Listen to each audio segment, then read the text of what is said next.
Hey everyone, Andrew from the Media Lunch Break here. Today we're going to talk about the god of mischief, stories, and trickery. All right, I yield!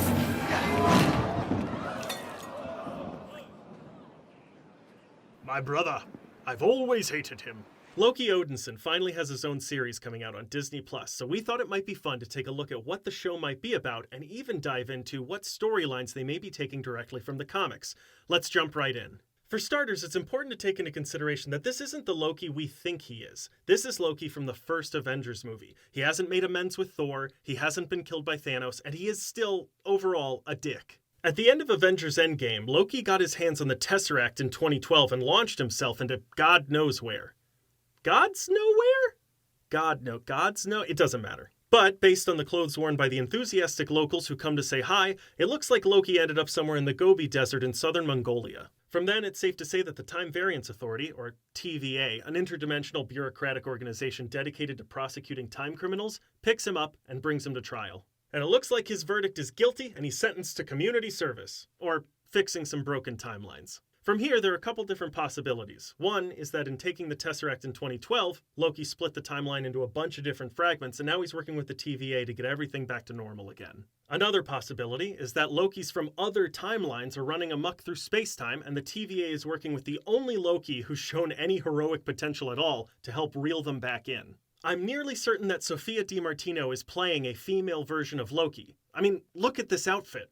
So that could be the case. Additionally, it could be a combination of both. Maybe stealing the Tesseract created a bunch of different Lokis on different timeline branches, and the TVA is using our Loki to cut the branches. It's also important to mention Vote Loki, a 4-issue comic released in 2016 that was a satire on the US election happening at the time. Loki kept telling voters that he would lie to their faces instead of behind their back, like most politicians. This made people want to vote for him even more. It wasn't until he was forced to discuss actual policy platforms with his constituents that his campaign fell apart, and they saw that he had no real ideas to fix the country after all.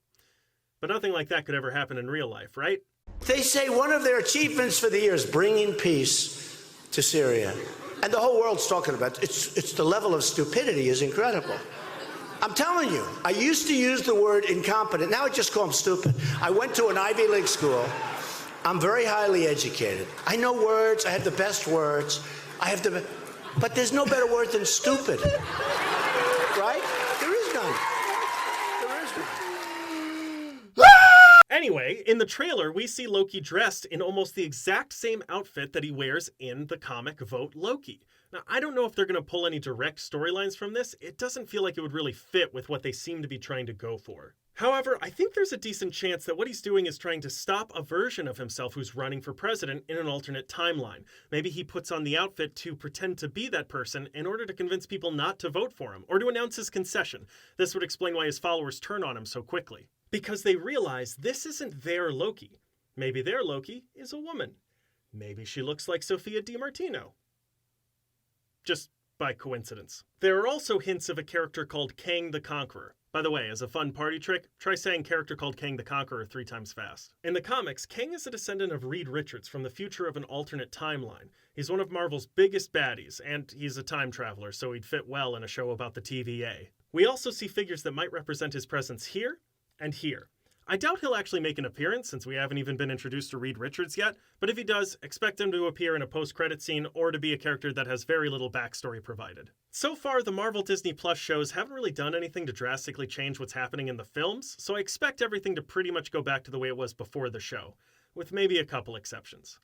Like Lady Loki is sticking around. Anyway, that's everything we have on the upcoming Loki series on Disney+. But what do you think is going to happen? Are there going to be antics? Loki's a funny guy. Let us know in the comments below.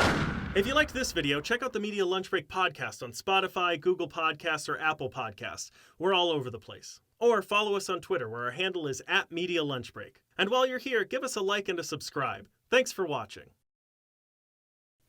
Fuck. If I've lost the will to live, it's because I basically finished the entire thing, and I found out that it hasn't been recording for the past, 20 minutes. So here we go!